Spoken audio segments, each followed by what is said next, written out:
الله الرحمن الرحيم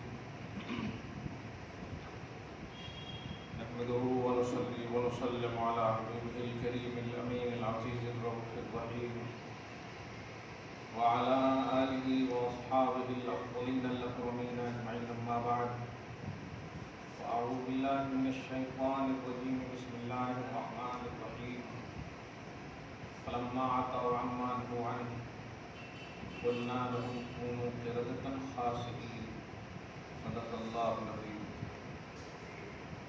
اس میں برکت کے لیے درود شریف پڑھ لیجیے. اللہم صلی وسلم علی سیدنا وشفیعنا وحبیبنا ومولانا محمد وآلہ واصحابہ وبارک وسلم صلی اللہ تعالی علیہ وسلم. سورہ اعراف سورہ نمبر 7 کی آیت نمبر 166 کا درس ہونے والا ہے. اللہ پاک خاص قوم موسیٰ کے حوالے سے لیکن عبرت آمیزی اور نصیحت آمیزی کا عام عنوان ہے، یعنی اس سے نصیحت پوری امت خصوصاً امت محمدیہ کو دینا مقصود ہے، اور یہ بتانا مقصود ہے کہ جب ایک عام نبی جو صرف خاص خطے کے لیے آیا ہو اس کی تکذیب اس قدر عذاب شدید کا سبب ہے، تو وہ خاص نبی جو سب کے لیے آیا اگر اس کی تکذیب ہوگی، اس کو جھٹلانا ہوگا تو عذاب کیسا ہوگا، یہ بتانا مقصود ہے. چنانچہ فرماتا ہے کہ جب یہ قوم ان تمام چیزوں سے باز نہ آئی جن سے انہیں روکا گیا، ہفتہ کے روز مچھلی کھانے سے، مان لیں ڈاکٹر اگر بول دیں کہ یہ مت کھاؤ تو لوگ مان لیں گے، خدا بول دے تو عجیب فلسفہ ہے. اسی کو بولتے ہیں بیکار کی تھنکنگ. بیکار تو اللہ پاک فرماتا ہے جن لوگوں نہیں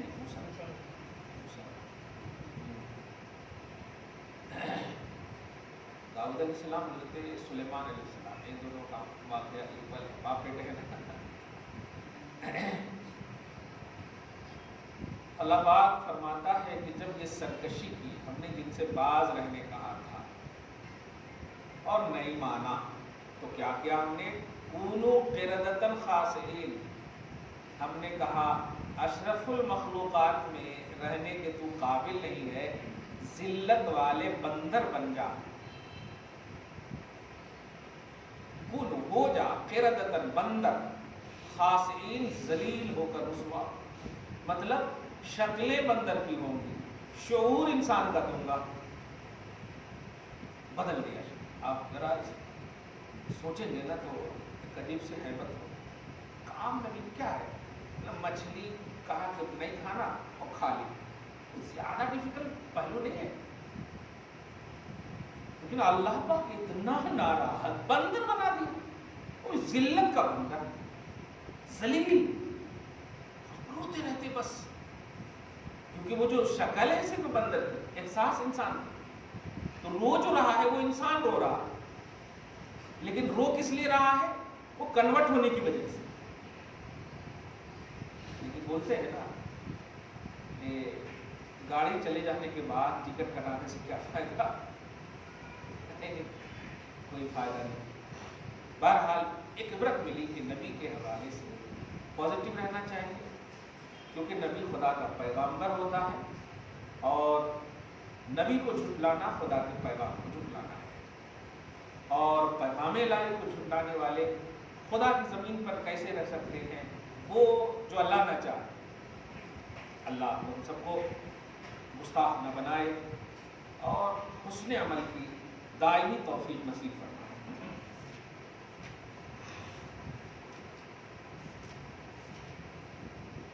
وَإِذْ تَأَذَّنَ رَبُّكَ لَيَبْعَثَنَّ عَلَيْهِمْ إِلَى يَوْمِ الْقِيَامَةِ مَن يَسُومُهُمْ سُوءَ الْعَذَابِ. یہ قوم میں ایک ایسا فرقہ بھی تھا، جنہوں نے کہا کہ ہم نے کہا اشرف المخلوقات میں رہنے کے تو قابل نہیں ہے، ذلت والے بندر بن جا. کونوا ہو جا قردۃ بندر، خاسئین ذلیل ہو کر رسوا. مطلب شکلیں بندر کی ہوں گی، شعور انسان کا دوں گا. بدل گیا. آپ ذرا سوچیں گے نا تو ایک عجیب سے حیبت ہوگی. کام نبی کیا ہے؟ مچھلی کہا کہ نہیں کھانا اور کھا لی، زیادہ ڈیفیکلٹ پہلو نہیں ہے. جو حضرت موسیٰ علیہ السلام کے ماننے والوں پر سختی کرتا ہے بہت زیادہ، جس کو سوئے عذاب بہت زیادہ سختی کرتا ہے۔ آج بھی ذرا سی دیکھیے، آپ جرم اور ظلم کی انتہا کر لیجئے اور خالی پارٹی جوائن کر لیجئے، آپ سے سارا کیس ختم ہو جائے اور آپ ایک دم صاف ستھرا رہیے۔ تو جائیے، آپ جیل جائیے، یہ دادا گیری ہو رہی ہے کہ یہ صورتحال کوئی نئی نہیں ہے۔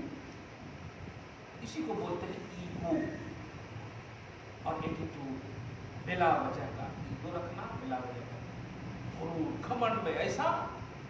اللہ فرماتا دیکھ اب میرا فیصلہ سن، لیبعثن علیہم، اب اللہ پاک ان کے اوپر صبح قیامت تک جن لوگوں نے بلیورز موسیٰ علیہ السلام کے بلیورز کو سوء عذاب چکھایا ہے، ان پر اب عذاب قیامت تک اور ذلت قیامت تک طاری کرنے کا ٹھان لیا ہے لوگ۔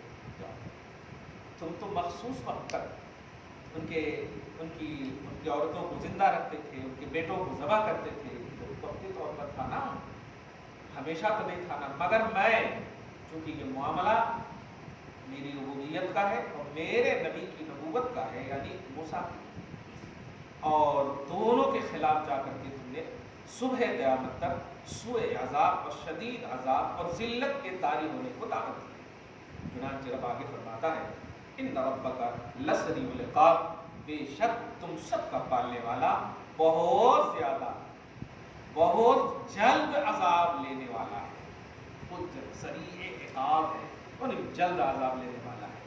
نہیں تو تم کو پتا تھا کہاں ہے، ہم تو اتنا گناہ کر رہے ہیں، کمال ہے جب بول بھی رہے ہیں کہ ہم گناہ کر رہے ہیں پھر عذاب کیوں نہیں آ رہا اللہ؟ اس کا یہ مطلب یہ ہوا کہ تم جو کر رہے ہو اس کو گناہ تو سمجھ رہے ہو نا، بس یہ گھمنڈ ہے کہ تیرا رب ہم کو عذاب نہیں دے سکتا، لیکن تمہیں اس بات کا احساس ہے کہ گناہ کر رہے ہیں، تب نہ کہہ رہے ہو کہ بھائی ہم اتنا گناہ کر رہے ہیں پھر بھی تمہارے رب کا عذاب کب آئے گا؟ یہی یہاں پر اس کو بولتے ہیں مکمل بے وقوفی، اپنے سے اعتراف کر رہے ہیں کہ ہم گناہ کر رہے ہیں۔ ہے تیرے رب میں ہمت ہے، طاقت، قدرت تو عذاب کو ڈالے، یہ کیسی بے وقوفی ہے؟ اللہ پاک ہم سب کو ایسی زبان وہاں سے ہم سب ہمیشہ محفوظ کریں۔ وَإِنَّهُ لَغَفُورٌ رَحِيمٌ، اور بے شک وہ جو سوء عذاب یعنی سختی کے اور مصیبت کے شکار ہوئے ہیں، اللہ پاک ان کو بخش دے گا اور ان پر رحم فرمانے والا۔ میں ایک مسئلہ بڑا اہم بتا رہا ہوں، قرآن پاک کی پارہ نمبر 18 میں اس کا درس انشاءاللہ آئے گا۔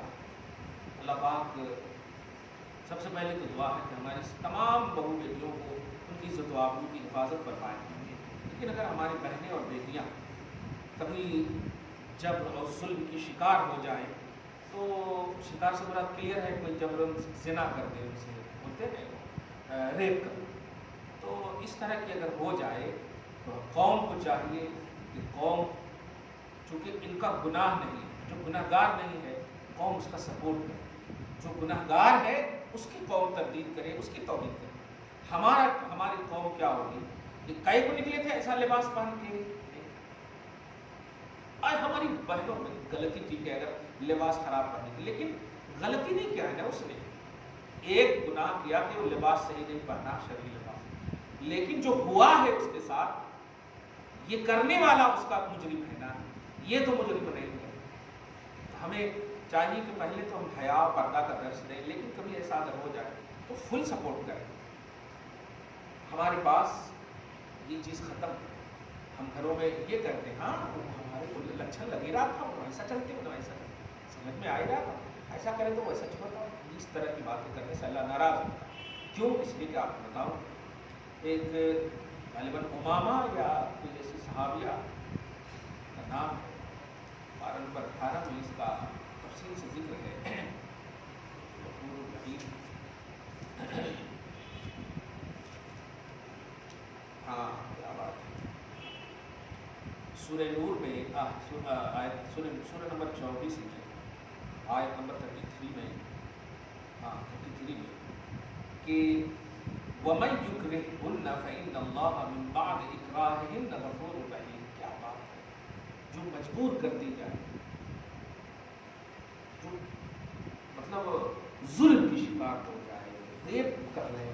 گینگ ریپ یا جو بھی ہو بھائی اس پر ظلم کی شکار ہو جائے، بچنا ممکن نہ ہو اور اس کے ساتھ اس طرح کی حرکت ہو جائے، تو اللہ جو خالق اور مالک اور قدرت والا ہے وہ چاہے تو اسے فوراً نست و نابود کر دے۔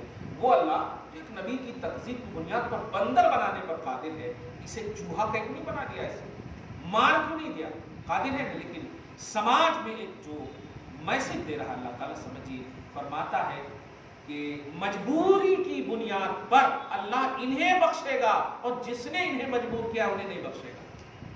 سوچے اب آپ اس میں ایک بات غور کیجیے کہ مجبوری سے پہلے کتنا گناہ کیا ہوگا انہیں۔ گناہ گار تو ہوگی نا وہ لڑکی، بہرحال ہوگی، ایسا تو نہیں کہ متقیہ پرہیزگار ہوگی۔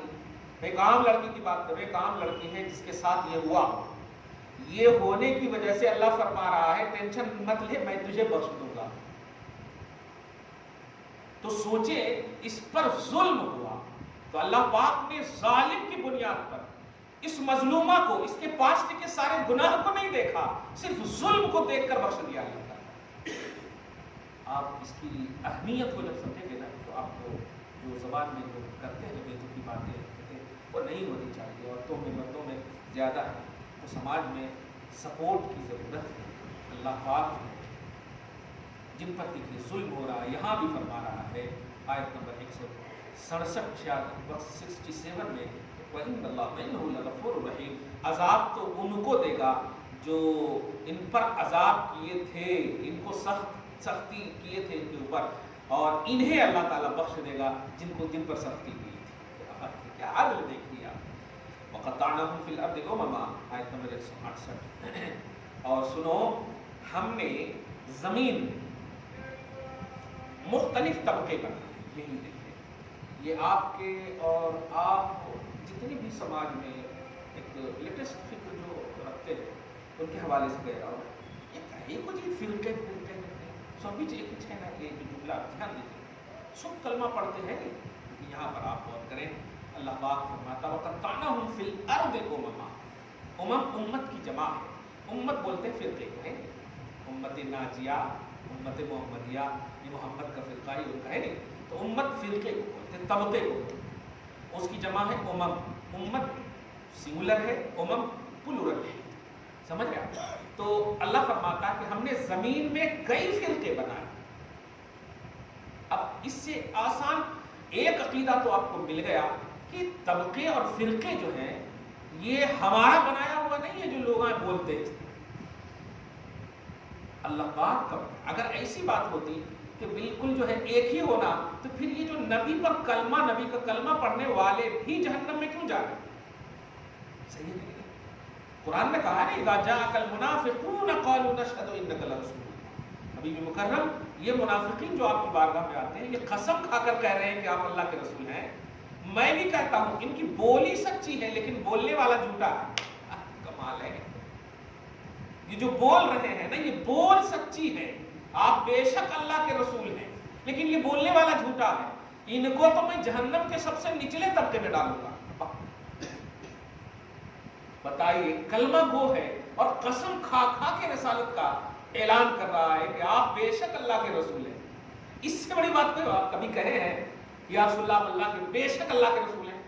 محمد اللہ کے رسول ہیں، ہم تو اتنا ہی بولتے ہیں اور یہی ہمارے لیے یقین ہے الحمدللہ۔ لیکن دیکھیے وہاں کہہ رہے انک لرسول اللہ، بے شک یقیناً آپ اللہ کے رسول ہیں۔ اللہ فرما رہا واللہ یعلم انک لرسول، اور اللہ خوب جانتا ہے کہ آپ اس کے رسول ہیں، مگر ان المنافقین لکاذبون، ذات ان کی جھوٹی ہے، بات ان کی سچی ہے۔ اس کا مطلب یہ ہوا کہ ہم لوگ اس کو ایزی نہ لیں، یہ دھیان ضرور ہے کہ آپ جس طبقے اور فرقے سے تعلق رکھتے ہیں اس میں آپ کمانڈیڈ رکھیں کہ آپ ہمارا فرقہ بالکل نجات والا ہے۔ اگر آپ نے مطلب یہ کہ خالی فرقے پرستی ہی میں آپ رہ گئے تو آپ اپنے فرقے میں کمانڈ نہیں رہ پائیں گے، آپ کو یقین نہیں ہوگا اس میں، کیونکہ تذبذب کے شکار ہو جا رہے ہیں۔ اور یہاں پر ابھی آیت کے آگے کا حصہ دیکھیں گے نا تو اور مزہ ہے کہ مطلب یہ کہ فرقے صرف ایسے ہی نہیں کہ ایک ہی صحیح ہو، دھیان دیجیے، بلکہ یہاں پر جو گنا رہا فرقے ہم نے اس لیے بنائے ہیں، طبقے اس لیے بنائے ہیں کہ اس میں اسٹیٹس بتانا مقصود ہے کہ کوئی فرقہ صحابی بنے گا تو تابعی سے افضل ہوگا، دیکھیے گا، تابعی بنے گا تو تبع تابعی سے افضل ہوگا، دیکھیے تبع تابعی ہوگا تو ائمہ دین سے افضل ہوگا، دیکھیے سب اچھے ہیں کہ نہیں؟ تو فرقے ہونا غلط کیسے ہو سکتا ہے؟ اور جو غلط ہے وہ فرقہ ہی نہیں ہوتا جہنمی، اس کو فرقہ میں اب زبردستی کیوں لا رہے ہیں؟ صحابہ ایک طبقہ ہے کہ نہیں؟ طبقات صحابہ بولتے ہیں کہ نہیں؟ طبقات تابعین، طبقات ائمہ دین مجتہدین، یہ طبقے ہیں کہ نہیں؟ تو اسی کی طرف اشارہ کر رہا، چنانچہ اللہ فرماتا ہے منہم الصالح۔ اچھا، اسی سے ریلیٹڈ وہ حدیث پاک بھی ہے کہ میری امت میں کتنے فرقے ہوں گے؟ 73 فرقے ہوں گے، سب کے سب جہنمی ہوں گے، صرف جنتی ایک فرقہ ہوگا۔ صحابہ نے اسی وقت عرض کیا تھا من ہے یا رسول اللہ، وہ جنتی فرقہ کون ہے؟ تو آقا علیہ السلام نے ایک جملہ جو کہا تھا اس پر آپ کمانڈیڈ رہیے، انا ما انا علیہ و اصحابی۔ ما انا علیہ، ما مانے ہوتا جو یا جس، انا مانے میں، علیہ مانے پر، یعنی جس پر میں ہوں اور میرے صحابہ ہیں وہ جنتی فرقہ ہے۔ اس سے دو طبقے کا رد ہوتا ہے، جو لوگ کہتے ہیں نا اللہ ہمارے لیے کافی ہے، ان کا بھی رد ہو رہا ہے۔ اللہ پاک کے رسول نے نجات پانے والے کو میری اتباع کرنے والے بھی اور صحابہ کی اتباع کرنے والے جنتی فرقے ہیں، دیکھا آپ نے؟ اس لیے یہ جملہ کہنا اللہ کافی ہے تو پھر یہ رسول اللہ جو کہہ رہے ہیں یہ غلط ہے معاذ اللہ صلی اللہ علیہ وسلم۔ نہیں، آپ کو یہ سمجھنا ہوگا کہ کوئی بات اسٹیٹس کی بھی ہوتی ہے، لیول کو آج رات میں ہم سب کھانا کھائیں گے، مگر کیا ایک طرح کھانا کھائیں گے بتائیے؟ لیکن سب کو اتنی ہی گھنٹے ملیں گے جتنے ان کو ملیں گے، ان کو ملیں گے، ان کو ملیں گے، چاہے آپ بریانی کھائیے یا روٹی کھائیے، اپنے اپنے اسٹیٹس اور لیول کے حساب سے کھائیں گے آپ۔ لیکن ایک یہ بات بھی ہے، کسی کے دسترخوان پر رحمت کا نزول زیادہ ہوگا، کسی کے دسترخوان پر کم ہوگا، یہ بھی اللہ پاک کا وعدہ ہے۔ کوئی دسترخوان پر ہو سکتا ہے ایسا نیک بیٹھ جائے، کیا بات ہے، جس کی وجہ سے اس دسترخوان کی عظمت ہو جائے۔ حضرت امام احمد بن حنبل سے ایک موقع سے قرآن کی آیت کے ذریعے سے ایک سوال کیا، مطلب مریدوں میں سے کسی نے، چاہنے والوں میں سے کسی نے، حضور قرآن کہتا ہے کہ ہر چیز تسبیح پڑھتی ہے، ہر چیز تسبیح پڑھتی ہے، ہم لوگ جو کھا رہے ہیں ذرا بتائیے تو کہاں تسبیح پڑھ رہی ہے؟ وہ کھانے میں جیسے ہاتھ ڈالے نا کھانا تسبیح پڑھنے لگا، اب وہ کھانا کیسے کھاؤ جی؟ اب انہوں نے اچھے سے پھر سب کھایا، دیکھا حکمت اور حکم دونوں الگ الگ فرق ہے۔ حکمت کے تحت تک وہی جا سکتا ہے جو اللہ والا ہے، جو معرفت ہے اللہ کو، اللہ کی خشیت پر جو فائز ہے، اللہ کے علم اور اس کا زیادہ جن کے پاس نالج ہے۔ اس لیے تم نے کہا پڑھ لیے نا، اب ذرا کھا کے بتاؤ۔ ہر چیز پڑھتی ہے لیکن اس کا ایک کنڈیشن ہے۔ اس کی چھوٹی سی مثال دوں جو آپ آسانی سمجھ جائیں گے۔ بتائیے جب آپ بکرا ذبح کرتے ہیں کہ نہیں، ذبح کر دینے کے بعد آپ بولتے ہیں کہ الحمدللہ حلال ہو گیا نا، تو پھر اس کے پیٹ سے پیخانے کیوں نکال رہے ہیں آپ؟ کلیئر ہے نہیں؟ پھر خون وغیرہ کیوں نکال رہے ہیں آپ؟ پھر ان کی کھال وغیرہ کیوں ادھر ادھر کر رہے ہیں؟ ارے جب پورے پر آپ پڑھے ہیں نا بسم اللہ اللہ اکبر، پورے پہ پڑھے ہیں نا، ایسا تو نہیں کہ سب نکال کے پڑھ رہا ہوں، یہ تو نہیں بولے آپ۔ اسی طرح جب آپ ذبح کر لیے، گوشت الگ الگ کر لیے، پکائے آپ، پکانے کے بعد پھر ہڈیاں پھینک رہے ہیں آپ، کیا وہ ہڈیاں پہ نہیں پڑھے تھے بسم اللہ اللہ اکبر؟ پڑھے سب پہ تھے۔ یہاں پر آپ کو حدیث پاک لائی انما الاعمال بالنیات، عمل کا دارومدار نیتوں پر۔ پڑھا ہم نے بسم اللہ اللہ اکبر بے شک بکرے پر پڑھا، لیکن نیت میں یہ ہے کہ جو حلال کے قابل اور کھانے کے قابل ہو اس پر بسم اللہ اللہ اکبر ہے، خون پر نہیں، پائخانے پر نہیں، باوجود کہ اس کے پیٹ میں خون بھی ہے، باوجود کہ اس کے پیٹ میں غلاظت بھی ہے کہ نہیں؟ لیکن عمل کا دارومدار نیتوں پر ہے، صحیح ہے کہ نہیں؟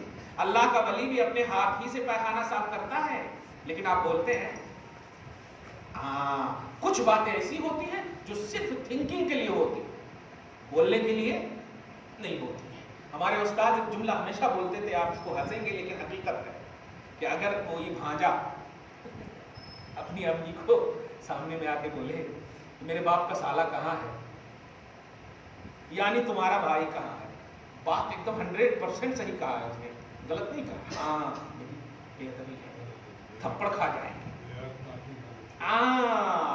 یہ بہترین جملہ ہے۔ کچھ